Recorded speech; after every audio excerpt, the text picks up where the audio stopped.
بسم اللہ الرحمن الرحیم والصلاة والسلام علی رسولہ الکریم وعلی آلہ وصحبہ اجمعین۔ میرے بھائیو، زندگی گزارنے کا وہ طریقہ جس پر ہم خود بھی ایک اچھی زندگی گزاریں، خوشی کی زندگی گزاریں، اور اوروں کے لیے بھی ہم مشکل نہ بنے، تکلیف نہ بنے، دکھ درد لڑائی کا باعث نہ بنے، یہ طریقہ انسان جانتا نہیں۔ انسان کے علاوہ ہر جانور اپنی زندگی گزارنے کا طریقہ جانتا ہے۔ پرندوں کو اڑنا کوئی نہیں سکھاتا، کیا کھانا ہے انہیں کوئی نہیں سکھاتا، کیا نہیں کھانا انہیں کوئی نہیں سکھاتا، کون دشمن ہے انہیں کوئی نہیں بتاتا، کون دوست ہے انہیں کوئی نہیں بتاتا، گھونسلہ کیسے بنانا ہے انہیں کوئی نہیں بتاتا۔ سانپ میں ایک عجیب نظام ہے۔ سانپ کی مادہ جب بچے دیتی ہے، انڈے دیتی ہے، تو اس سے بچے نکلتے ہیں، وہ نکلتے ہی بھاگ جاتے ہیں۔ یہ واحد ایک کیڑا ہے جس کے بچے نکلتے ہی بھاگ جاتے ہیں کہ سانپ کی مادہ کو جب بھوک لگتی ہے تو اپنے ہی بچے کھا لیتی ہے۔ انہیں پیدا ہوتے ہی کون بتاتا ہے کہ تمہاری ماں ہی تمہاری دشمن ہے، سب بھاگ جاتے ہیں۔ پھر جب وہ بھاگ جاتے ہیں تو انہیں کیسے پتہ چلتا ہے کہ میری تالو کے اندر ایک تھیلی ہے جس میں زہر ہے، جس سے میں شکار کر سکتا ہوں۔ تو انسان کو زندگی گزارنے کا پتہ نہیں، روٹی کھانا، کپڑے پہننا، شادیاں کرنا، کاروبار کرنا، یہ کوئی زندگی نہیں ہے۔ زندگی ایسے گزرے۔ میرے نبی سے پوچھا گیا، یا رسول اللہ، سب سے اعلیٰ درجے کا مسلمان کون ہے؟ سب سے اعلیٰ درجے کا مسلمان ہمارے ذہن میں جڑا 100 رکعتاں تہجد پڑھے، روزے تے روزہ رکھے، حج تے حج کرے، بڑا بڑا مسلمان۔ میرے نبی نے فرمایا، جو کسی کو دکھ نہ پہنچائے وہ سب سے بڑا مسلمان۔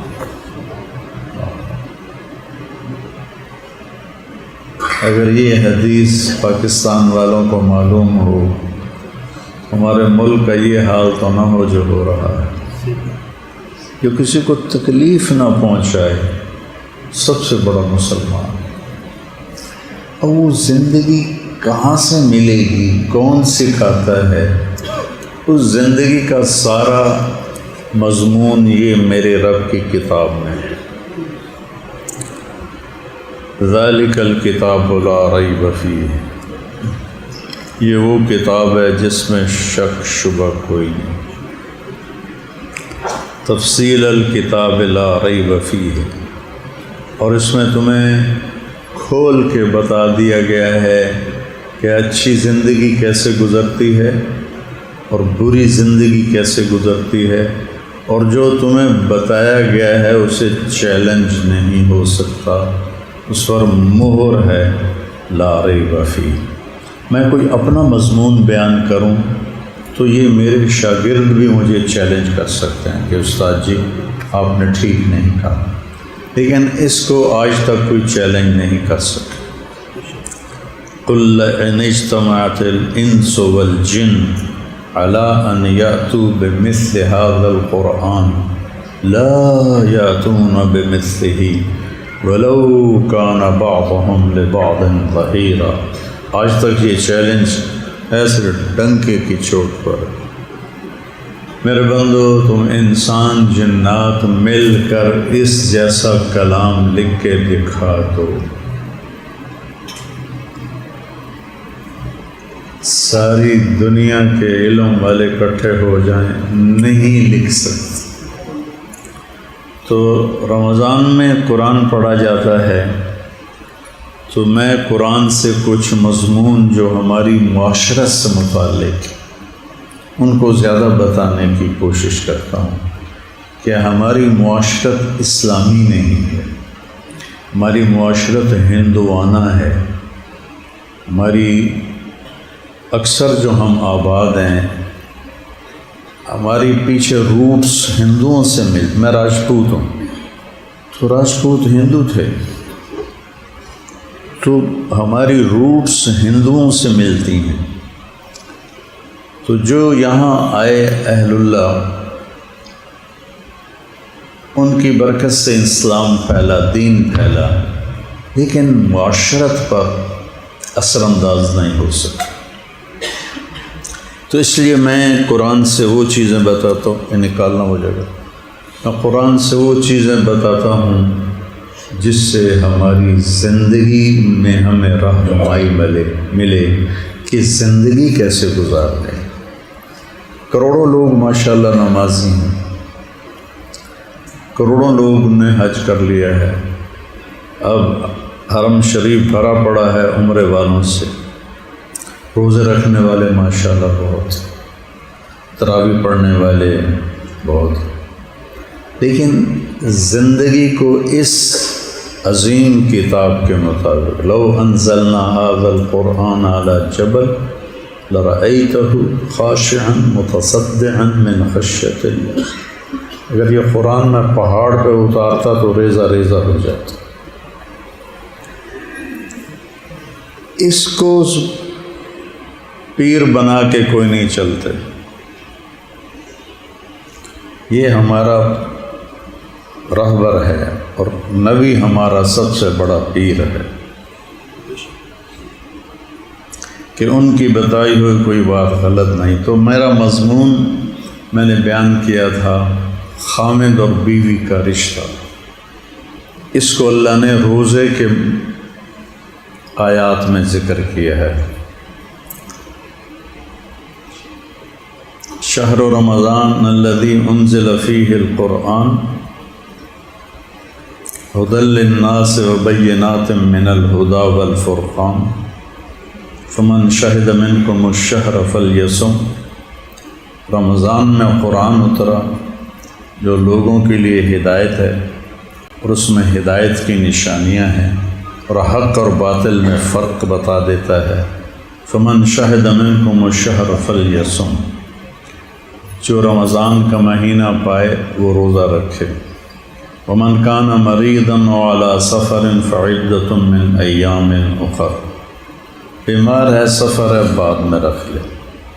یرید اللہ بکم اليسر ولا یرید بکم العسر، اللہ تمہیں آسانیاں دینا چاہتا ہے، اللہ تمہیں تنگی میں نہیں ڈالنا چاہتا۔ یہ مزاج شریعت ہے۔ ہماری نوجوان نسل کہتی ہے دین پہ چلنا بڑا مشکل ہے، ایک ذہن بنا ہوا، اور عام لوگ بھی کہتے ہیں دین پہ چلنا بڑا مشکل ہے۔ اور یہ اللہ یہاں گواہی دے رہا ہے کہ میں تمہیں اسلام زندگی کا طریقہ دے کر تمہارے لیے آسانی چاہتا ہوں، تنگی نہیں چاہتا ہوں۔ سبحان اللہ۔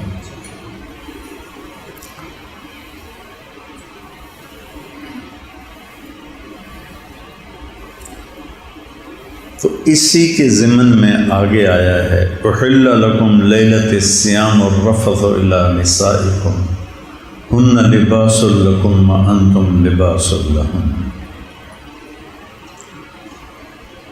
روزہ صبر کا مہینہ ہے، روزہ صبر کا مہینہ ہے۔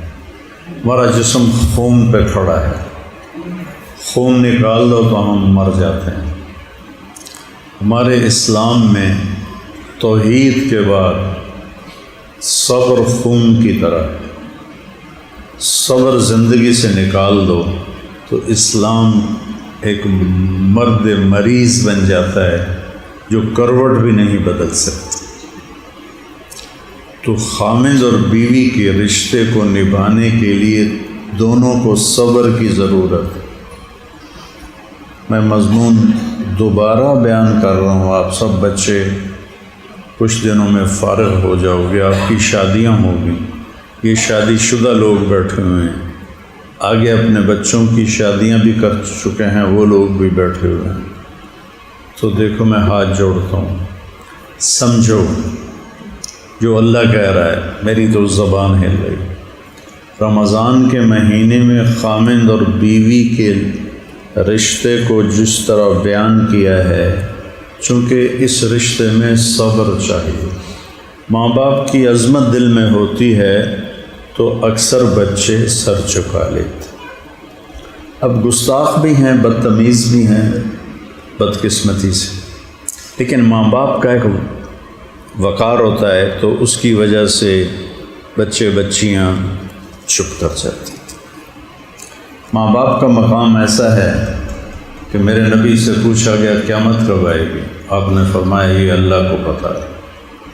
کہا کوئی نشانی بتائیں؟ کہ جب بیٹیاں ماؤں کو ذلیل کریں گی تو قیامت آ جائے گی۔ بیٹے تو بدتمیز ہوتے ہی ہیں اکثر، اگر بیٹیوں نے بھی ماں کے سامنے اونچا بدتمیزی سے بولنا شروع کر دیا تو قیامت آ جائے گی۔ کسی رشتے کے توڑنے پر یہ بات نہیں کہی جو ماں کی بے عزتی پر بات کی، لیکن تو وہاں تھوڑا آدمی دب جاتا ہے، چک جاتا ہے، لیکن خامند اور بیوی کا رشتہ برابر کا رشتہ ہے۔ تو بیوی سے کوئی اونچا بول بولا جائے تو خامند برداشت نہیں کرتا، بیوی سے کوئی اونچا خامند سے کوئی اونچا بول نکل جائے تو بیوی برداشت نہیں کرتی، ٹکراؤ ہو جاتا۔ ہمارے ملک میں طلاقیں بڑھ گئی ہیں۔ ہمارے بچپن میں مشہور تھا جتھے دھی دی ڈولی دینے ہیں نا اتھوں او دی منجی بھی چینے ہیں۔ جتھے دھی دی ڈولی دینے ہیں، جہاں ہم اپنی بیٹی کو کی ڈولی اتارتے ہیں اتھوں وہ دی منجی چینے ہیں، وہیں سے اس کا جنازہ اٹھاتے ہیں۔ کہ ایک احترام کا ماحول تھا، اب وہ نہیں ہے سوشل میڈیا کی وجہ سے۔ تو خامند تھوڑا اونچی بول جائے تو بیوی برداشت نہیں کرتی، بیوی اونچی بول جائے تو خامند برداشت نہیں کرتی۔ تو اللہ نے اس صبر کے مہینے میں خامند اور بیوی کو ایک تشبیہ دے کر آپ کو سمجھایا ہے کہ اپنے رشتے کو آباد کرو صبر کے ساتھ۔ ایک شخص اپنی بیوی کی شکایت لے کر آیا حضرت عمر کے پاس، چھوٹے چھوٹے گھر تھے، دروازے پر پہنچا تو اندر ان کی بیوی ان سے لڑ رہی تھی، اور حضرت عمر جیسی ہستی، نائی ان کے خط بنا رہا تھا تو حضرت عمر کو چھینک آئی تو نائی کا پیشاب نکل گیا، اتنی ہیبت تھی ان کی۔ چپ بیٹھے ہوئے تو وہ واپس مڑ گیا، تو وہ پردہ سا تھا تو حضرت عمر کی نظر پڑ گئی، وہ باہر نکلے، بھائی کدھر جا رہے ہو، کیوں آئے تھے؟ اس نے کہا جی اتنے تو میرے کو بھی کام چوکھا ہو رہا ہے، میں کی گل کراں۔ آپ نے فرمایا کیا ہوا؟ کہ میں بیوی کی شکایت لے کر آیا تھا کہ بہت زیادہ بولتی ہے میرے سامنے، پر تھوڑی تو میرے تو بھی 4 ہاتھ ود ہے، تسی اگو گل ہی کوئی نہیں کی تھی۔ تو ہم نے کہا دیکھو میرے بھائی، اس نے میرے بچے پیدا کیے، اپنے پیٹ کو پھاڑا، کیونکہ نا مرد تو اپنی ایک لذت پوری کرتا ہے، اور 9 مہینے لڑکی اب کس تکلیف سے گزرتی ہے یہ دیکھتے ہیں، سب دیکھتے ہیں، پھر اس کو پیدا کرنے کی جو تکلیف اٹھاتی ہے وہ سب دیکھتے ہیں، پھر اس کو پالنے کی جو تکلیف اٹھاتی ہے وہ سب دیکھتے ہیں، جن کے جوڑے ہو جاتے ہیں اس کے لیے ماں کتنا کھپتی ہے وہ سب دیکھتے ہیں۔ کہ دیکھو میرے بھائی، یہ میرے بچے پیدا کرتی ہے، میرا کھانا پکاتی ہے، میرے کپڑے دھوتی ہے، اگر کبھی وہ کمزور ہے عورت، اگر کبھی اونچا بول جائے میرے ذمے ہے خاموش رہیں۔ یہ زندگی کا خوبصورت۔ تھوڑی دیر کے بعد اگر بیوی سے بدتمیزی ہو جائے گی، اب خاموش رہیں گے، وہ معافی مانگنے آ جائے۔ خامند سے تھوڑی بدتمیزی ہو جائے اور بیوی خاموش ہو جائے تو تھوڑی دیر کے بعد خامند معافی مانگنے آ جائے۔ تو اللہ نے صبر کے مہینے میں اس کو ذکر کر کے بتایا کہ یہ رشتہ صبر سے خوبصورت ہو، زیور پہنانے سے نہیں، صبر سے یہ رشتہ خوبصورت ہو۔ اور تشبیہ دی لباس کے ساتھ۔ لباس، ہم جمعے کے دن لباس صاف ستھرا پہن کے آئیں، اس رشتے کو صاف ستھرا رکھنا ہے لباس کی طرح۔ لباس پہ کوئی دھبا لگ جائے تو ہم فوراً اس کو صاف کرتے ہیں، نہیں کرتے؟ ایسے ہی اگر خامد بیوی میں کوئی دھبا لگ جائے تو اس کو فوراً صاف کرو، دیر نہ کرو کہ معافی مانگے گی تو تام میں معافی دے میں نہیں پہل کرنی۔ تو لباس کو جس طرح بچاتے ہیں گندگی سے، ایسے اس رشتے کو بچاؤ گندگی سے۔ لباس جسم کے سب سے زیادہ قریب ہوتا ہے۔ کوئی اور چیز آپ کے قریب ہے؟ بولو۔ ہاں، تو خامد اور بیوی کے رشتہ اتنا قریب ہے کہ اس میں کوئی چیز داخل نہیں ہو سکتی۔ تو ہمارا ماحول جوائنٹ فیملی سسٹم ہے، تو کبھی کوئی خامد کی بہن دخل اندازی کرتی ہے تو سمجھو کہ آپ کے کپڑوں میں دخل اندازی ہو رہی ہے، اور کپڑے میں چونٹی گھس جائے تو کتنی تکلیف ہوتی۔ 2 دن پہلے میں نے بچوں کو اور کپڑے میں کوئی تنکا گھس جائے تو کتنی تکلیف ہوتی، یا مکھی چلی جائے تو ہم کتنے بے چین ہو جاتے ہیں، ایسے ایسے کرتے رہتے ہیں، ایسے ایسے کرتے رہتے ہیں۔ رشتوں میں کسی کا دخل برداشت نہیں، کپڑے میں کسی چیز کا آنا جیسے برداشت نہیں، خامد اور بیوی کے رشتے میں کسی کا آنا برداشت نہیں۔ اس پر میں نے بچوں کو ایک لطیفہ سنایا تھا کہ ایک مولوی صاحب تھے، تو وہ ان کے سامنے مراسی رہتے تھے، وہ نماز نہیں پڑھتے تھے، تو وہ روز ان کو کہتے ہو نامرادو نماز پڑھی کرو۔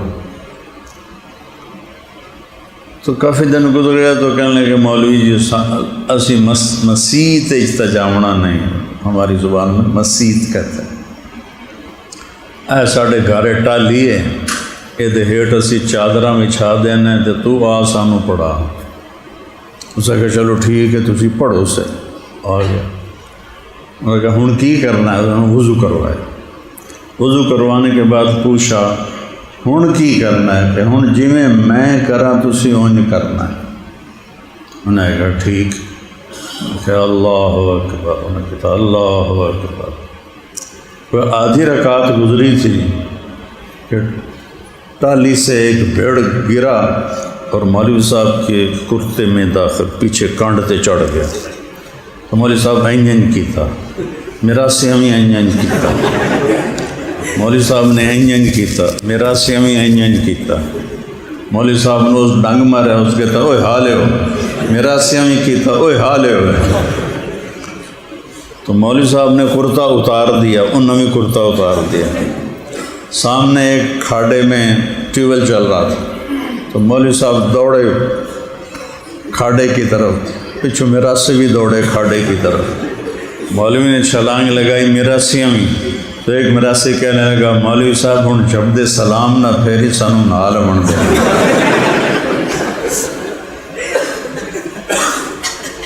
لباس میں کوئی چیز برداشت ہوتی، اس رشتے میں ماں کو داخل نہ ہونے دو، باپ کو داخل نہ ہونے دو، بھائی کو داخل نہ ہونے دو، بہن کو داخل نہ ہونے دو، کسی رشتے کو داخل نہ ہونے دو، اپنے نفس کو بھی داخل نہ ہونے دو کہ اپنی وجہ سے آپ اسے بے عزت کرو۔ تنبیہ زندگی کا حصہ ہے، لیکن میرے نبی حضرت زینب سے ناراض ہوئے تو آپ نے کیا کیا؟ ان سے خاموشی اختیار کر، بات چیت چھوڑ۔ حج کے سفر میں انہوں نے حضرت صفیہ کا اونٹ بیمار ہو گیا تھا، تو انہوں نے حضرت زینب سے کہا کہ تیرے پاس 2 اونٹ ہیں، تو ایک صحت مند ہے تو تو صفیہ کو دے دے۔ تو آگے وہ سوکن تھی، کہنے لگی میں یہودن نو دے دوں، یہودن نو۔ حضرت صفیہ یہودی سے مسلمان تھی۔ اللہ کے نبی کو اچھا نہیں لگا، کوئی نہیں ڈانٹا، کوئی بدتمیزی نہیں کی، آپ کچھ دن ان سے بولے نہیں بس۔ اور پھر کچھ دن کے بعد آپ خود ہی تشریف لے آئے اور ان کے گھر میں رات گزاری اور پیار محبت۔ تو یہ نہیں کہ کبھی ہوگا نہیں۔ ہمارے نبی گئے حضرت فاطمہ کے گھر تو وہ اداس بیٹھی تھی۔ آپ نے پوچھا کیا ہوا؟ کہ میرا اور علی کا جھگڑا ہو گیا ہے، علی اور فاطمہ۔ اس میں دیلمی میں ہے کہ جنت میں نور کی چمک اٹھے گی، تو ابن عباس کا قول ہے۔ تو لوگ پوچھیں گے فرشتوں سے یہ چمک کیسی ہے؟ وہ کہیں گے جنت الفردوس میں علی و فاطمہ بیٹھے بیٹھے کسی بات پہ مسکرائے ہیں تو ان کے دانتوں سے جو نور نکلا ہے یہ اس کی چمک ہے۔ اور پھر آپ نے کہا علی تیرا گھر جنت میں میرے گھر کے سامنے ہوگا، یہ فضیلت اور کسی صحابی کی نہیں ہے۔ تو آپ نے پوچھا کیا ہوا؟ کہ علی اور میری لڑائی ہو گئی۔ دنیا ہے، جنت نہیں ہے۔ تو آپ نے کہا علی کدھر ہے؟ کہ باہر نکل گئے۔ تو آپ نے لوگوں کے ذمے نہیں لگایا کہ علی کو ڈھونڈ کے لاؤ، کہ میں تو سو رہا ہوں، میری تو شان کٹ جاسی جو میں علی نو بلواواں۔ آپ خود گئے، وہ مسجد میں لیٹے ہوئے تھے، ان کی کمر پہ مٹی لگی ہوئی تھی، تو آپ نے ان کو پیار سے اٹھا کر کہا قم یا ابا تراب، تراب کے باپ اٹھو، مٹی کے باپ اٹھو۔ عربی زبان میں جب کسی کو کنیت سے پکارا جاتا ہے رضامندی کی علامت ہوتی، صرف اتنا کہنے سے ہی اگلا پتہ چل جاتا ہے کہ یہ بولنے والا مجھ سے راضی ہے۔ تو آپ نے کہا علی اٹھو، نہیں ابو تراب اٹھو۔ تو حضرت علی کو تسلی ہو گئی کہ اللہ کے نبی ناراض نہیں، ان کو لے کر گھر آئے۔ کچھ نہیں پوچھا فاطمہ سے کیا ہو، کچھ نہیں پوچھا علی سے کیا ہو۔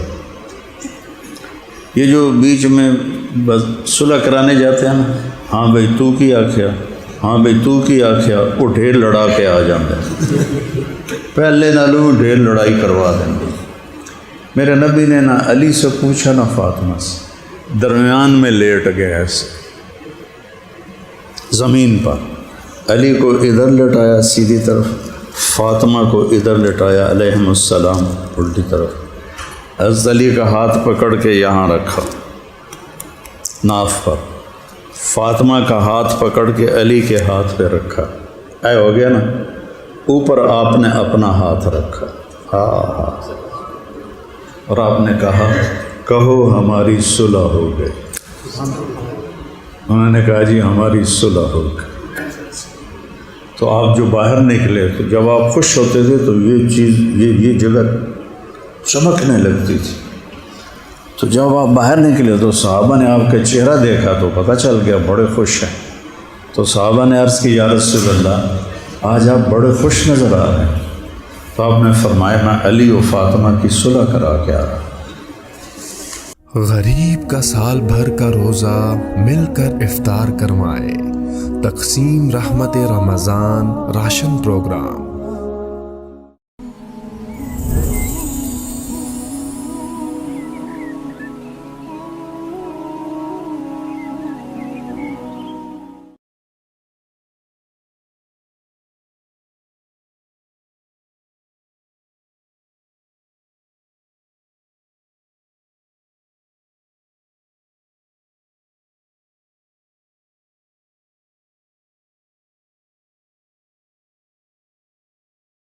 بسم اللہ الرحمن الرحیم، والصلاة والسلام علی رسولہ الکریم وعلی آلہ وصحبہ اجمعین۔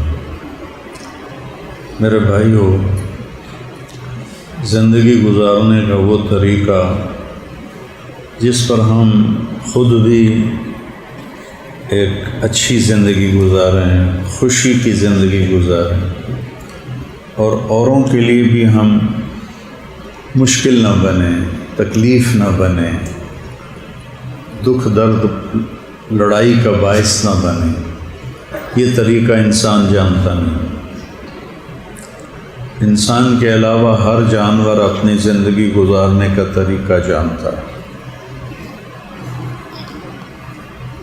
پرندوں کو اڑنا کوئی نہیں سکھاتا، کیا کھانا ہے انہیں کوئی نہیں سکھاتا، کیا نہیں کھانا انہیں کوئی نہیں سکھاتا، کون دشمن ہے انہیں کوئی نہیں بتاتا، کون دوست ہے انہیں کوئی نہیں بتاتا، گھونسلہ کیسے بنانا ہے انہیں کوئی نہیں بتاتا۔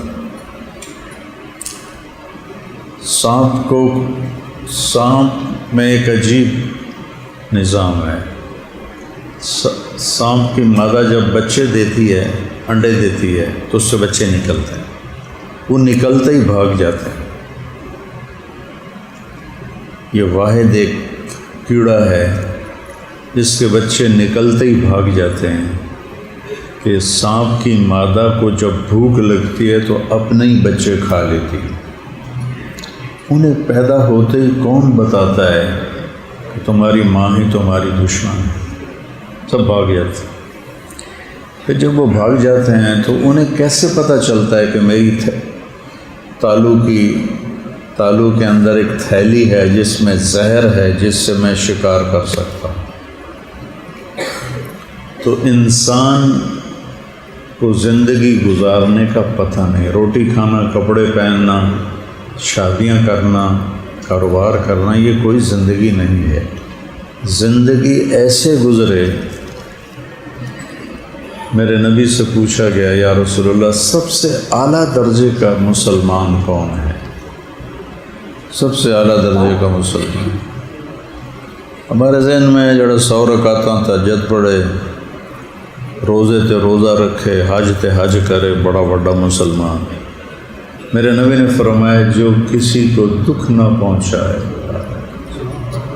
وہ سب سے بڑا مسلمان۔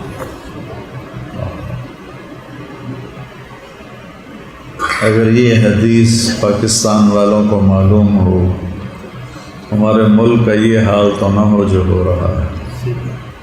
جو کسی کو تکلیف نہ پہنچائے سب سے بڑا مسلمان۔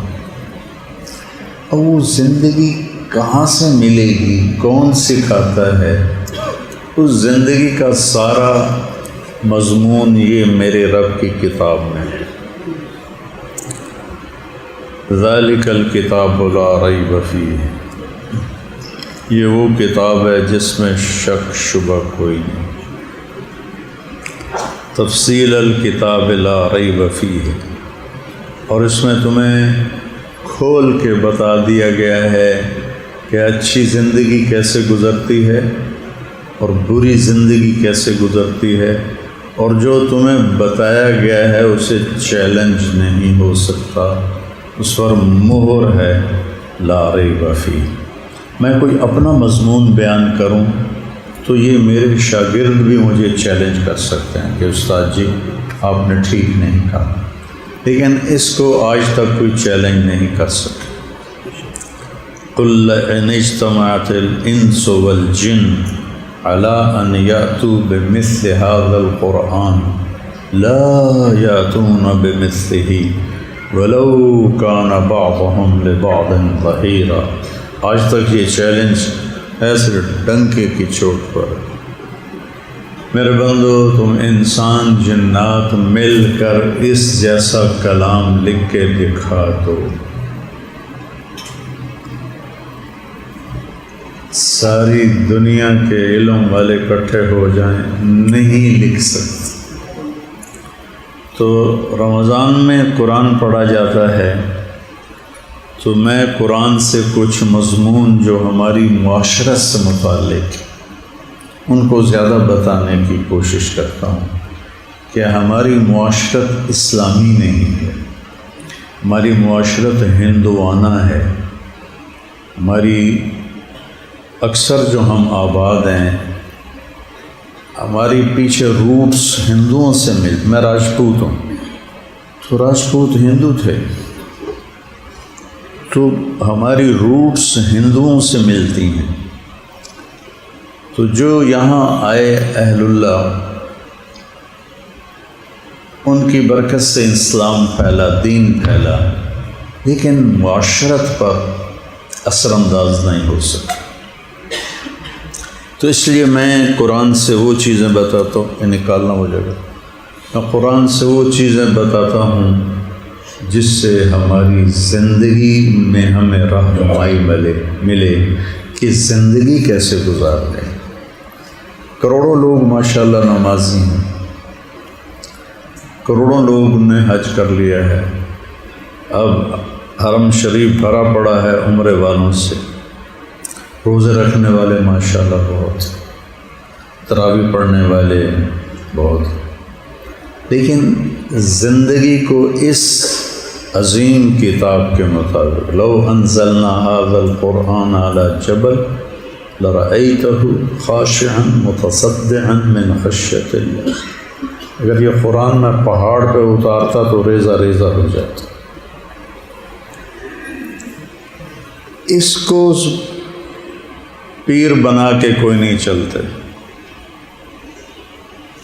یہ ہمارا رہبر ہے اور نبی ہمارا سب سے بڑا پیر ہے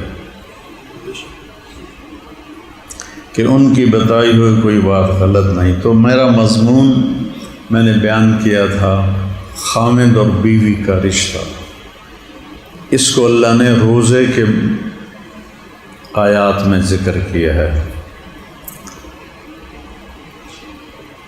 شہر رمضان الذی انزل فیہ القرآن ھدی للناس وبینات من الھدی والفرقان فمن شہد منکم الشہر فلیصم۔ رمضان میں قرآن اترا جو لوگوں کے لیے ہدایت ہے، اور اس میں ہدایت کی نشانیاں ہیں اور حق اور باطل میں فرق بتا دیتا ہے۔ فمن شہد منکم الشہر فلیصم، جو رمضان کا مہینہ پائے وہ روزہ رکھے۔ ومن کان مریضا وعلی سفر فعدۃ من ایام اخر، بیمار ہے سفر ہے بعد میں رکھ لے۔ یرید اللہ بکم الیسر ولا یرید بکم العسر، اللہ تمہیں آسانیاں دینا چاہتا ہے، اللہ تمہیں تنگی میں نہیں ڈالنا چاہتا۔ یہ مزاج شریعت ہے۔ ہماری نوجوان نسل کہتی ہے دین پہ چلنا بڑا مشکل ہے، ایک ذہن بنا ہوا، اور عام لوگ بھی کہتے ہیں دین پہ چلنا بڑا مشکل ہے۔ تو یہ اللہ یہاں گواہی دے رہا ہے کہ میں تمہیں اسلام زندگی کا طریقہ دے کر تمہارے لیے آسانی چاہتا ہوں، تنگی نہیں چاہتا ہوں۔ سبحان اللہ۔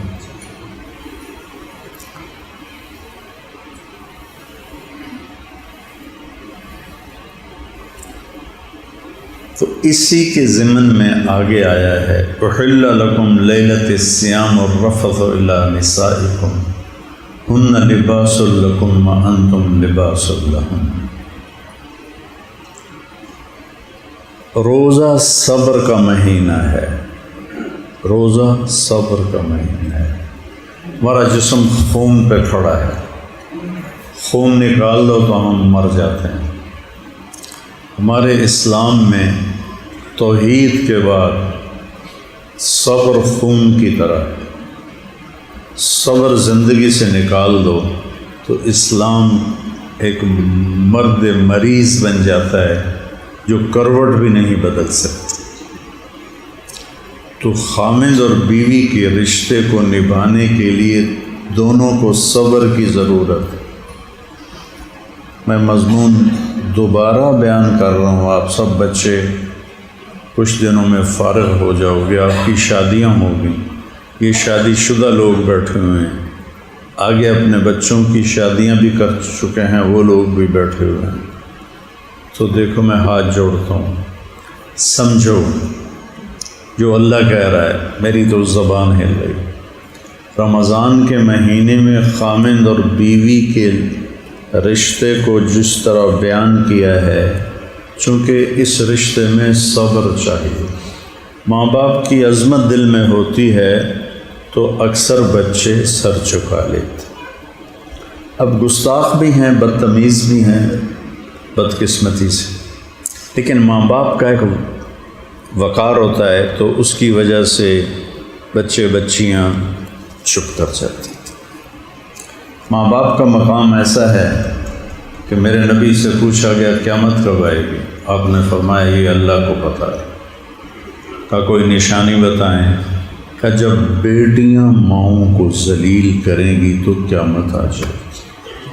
بیٹے تو بدتمیز ہوتے ہی ہیں اکثر، اگر بیٹیوں نے بھی ماں کے سامنے اونچا بدتمیزی سے بولنا شروع کر دیا تو قیامت آ جائے گی. کسی رشتے کے توڑنے پر یہ بات نہیں کہی جو ماں کی بے عزتی پر بات کی. لیکن تو وہاں تھوڑا آدمی دب جاتا ہے، چک جاتا ہے.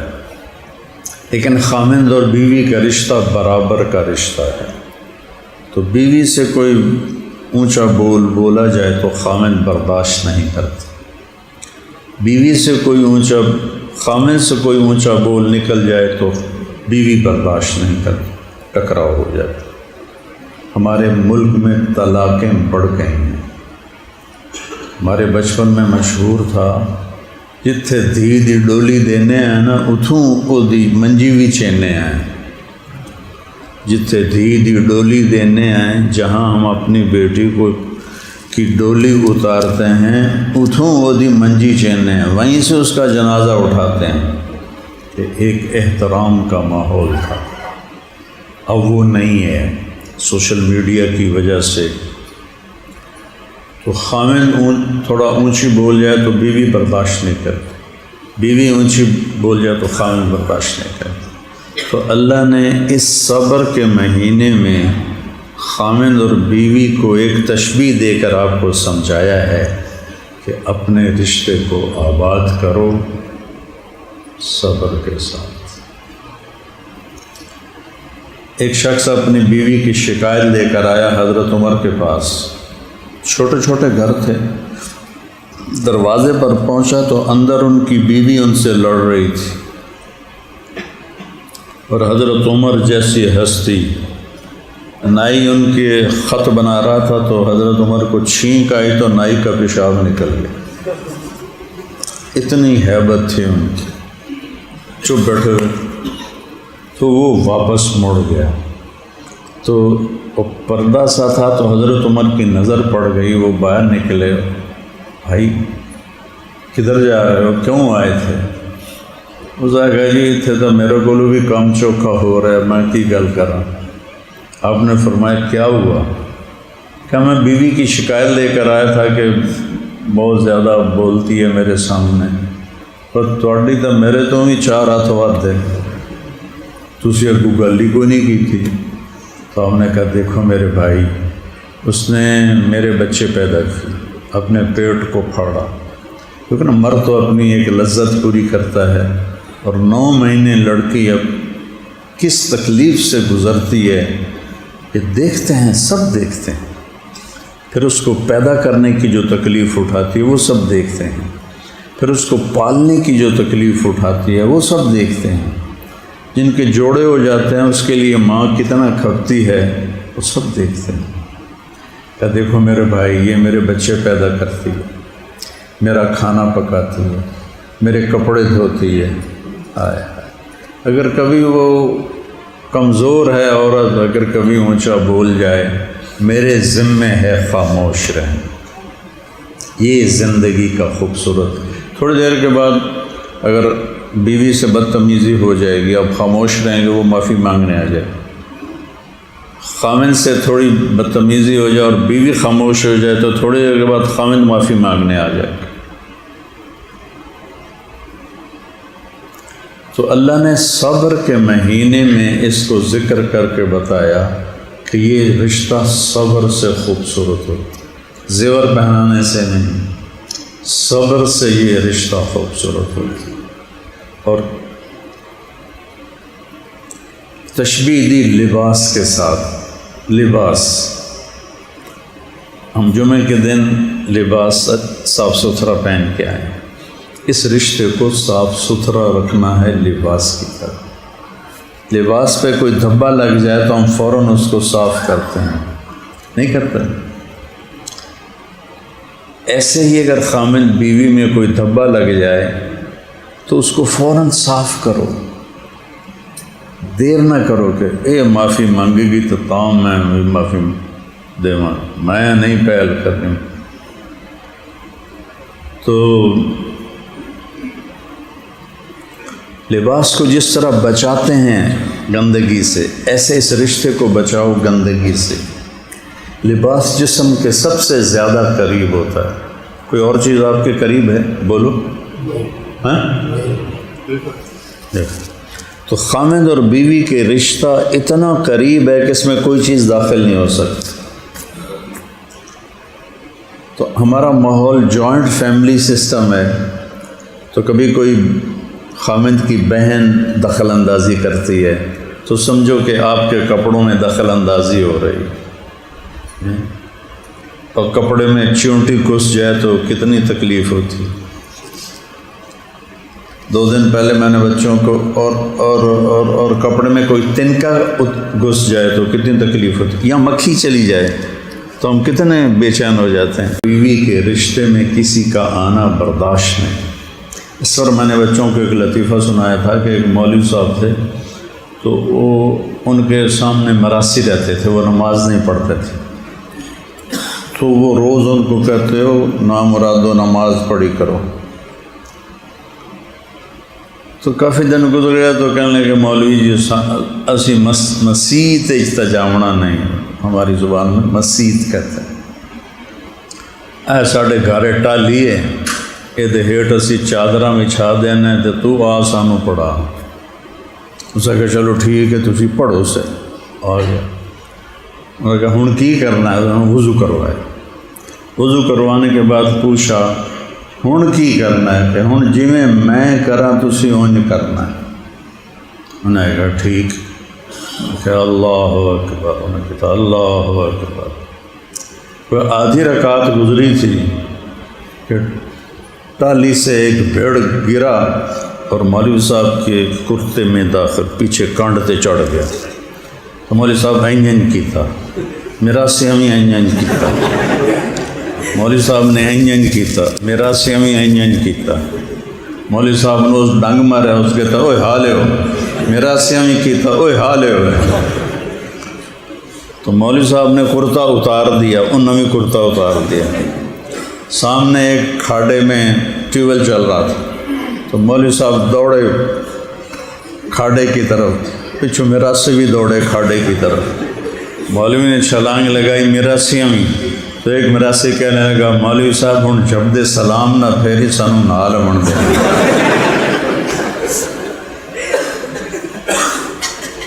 لباس میں کوئی چیز برداشت ہوتی، اس رشتے میں ماں کو داخل نہ ہونے دو، باپ کو داخل نہ ہونے دو، بھائی کو داخل نہ ہونے دو، بہن کو داخل نہ ہونے دو، کسی رشتے کو داخل نہ ہونے دو، اپنے نفس کو بھی داخل نہ ہونے دو کہ اپنی وجہ سے آپ اسے بے عزت کرو۔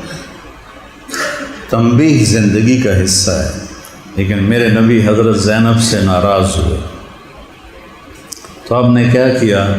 ان سے خاموشی اختیار کر، بات چیت چھوڑ۔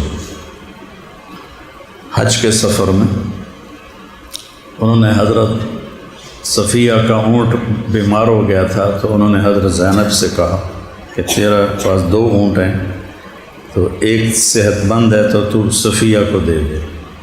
تو آگے وہ سوکن تھی، کہنے لگی میں یہودن نو دے دوں، یہودن نو۔ حضرت صفیہ یہودی سے مسلمان ہوئی تھی۔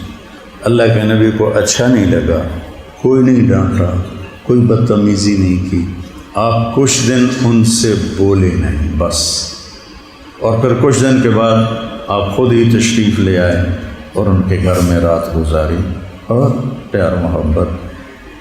تو یہ نہیں کہ کبھی ہوگا نہیں۔ ہمارے نبی گئے حضرت فاطمہ کے گھر تو وہ اداس بیٹھی تھی، آپ نے پوچھا کیا ہوا؟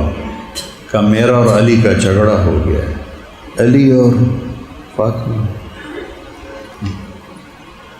اس میں دہلمی میں ہے کہ جنت میں نور کی چمک اٹھے گی، تو ابن عباس کا قول ہے۔ تو لوگ پوچھیں گے فرشتوں سے یہ چمک کیسی ہے؟ وہ کہیں گے جنت الفردوس میں علی و فاطمہ بیٹھے بیٹھے کسی بات پہ مسکرائے ہیں تو ان کے دانتوں سے جو نور نکلا ہے یہ اس کی چمک ہے۔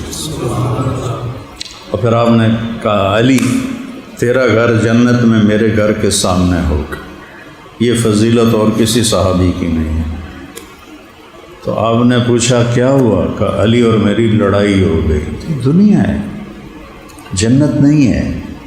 تو آپ نے کہا علی کدھر ہے؟ کہا باہر نکل گیا۔ تو آپ نے لوگوں کے ذمے نہیں لگایا کہ علی کو ڈھونڈ کے لاؤ، کہ میں تو سو رہا ہوں، میری تو شان کٹ جاسی جو میں علی نو بلواواں۔ آپ خود گئے، وہ مسجد میں لیٹے ہوئے تھے، ان کی کمر پہ مٹی لگی ہوئی تھی، تو آپ نے ان کو پیار سے اٹھا کر کہا قم یا ابا تراب، تراب کے باپ اٹھو، مٹی کے باپ اٹھو۔ عربی زبان میں جب کسی کو کنیت سے پکارا جاتا ہے رضامندی کی علامت ہوتی، صرف اتنا کہنے سے ہی اگلا پتہ چل جاتا ہے کہ یہ بولنے والا مجھ سے راضی ہے۔ تو آپ نے کہا علی اٹھو، نہیں ابو تراب اٹھو۔ تو حضرت علی کو تسلی ہو گئی کہ اللہ کے نبی ناراض نہیں ہے۔ ان کو لے کر گھر آئے، کچھ نہیں پوچھا فاطمہ سے کیا ہو، کچھ نہیں پوچھا علی سے کیا ہو۔ یہ جو بیچ میں بس صلح کرانے جاتے ہیں نا، ہاں بھائی تو کی آکھیا، ہاں بھائی تو کی آکھیا، وہ ڈھیر لڑا کے آ جاتا ہے، پہلے نالوں ڈھیر لڑائی کروا دیں گے۔ میرے نبی نے نہ علی سے پوچھا نہ فاطمہ سے، درمیان میں لیٹ گئے ایسے زمین پر، علی کو ادھر لٹایا سیدھی طرف، فاطمہ کو ادھر لٹایا علیہم السلام الٹی طرف۔ حضرت علی کا ہاتھ پکڑ کے یہاں رکھا ناف پر، فاطمہ کا ہاتھ پکڑ کے علی کے ہاتھ پہ رکھا، اے ہو گیا نا، اوپر آپ نے اپنا ہاتھ رکھا، ہاں، اور آپ نے کہا کہو ہماری صلح ہو گئی۔ انہوں نے کہا جی ہماری صلح ہو گئی۔ تو آپ جو باہر نکلے تو جب آپ خوش ہوتے تھے تو یہ چیز یہ جگہ چمکنے لگتی تھی۔ تو جب آپ باہر نکلے تو صحابہ نے آپ کا چہرہ دیکھا تو پتہ چل گیا بڑے خوش ہیں۔ تو صحابہ نے عرض کی یا رسول اللہ آج آپ بڑے خوش نظر آ رہے ہیں۔ تو آپ نے فرمایا میں علی و فاطمہ کی صلح کرا کے آ رہا۔ غریب کا سال بھر کا روزہ مل کر افطار کروائے، تقسیم رحمت رمضان راشن پروگرام۔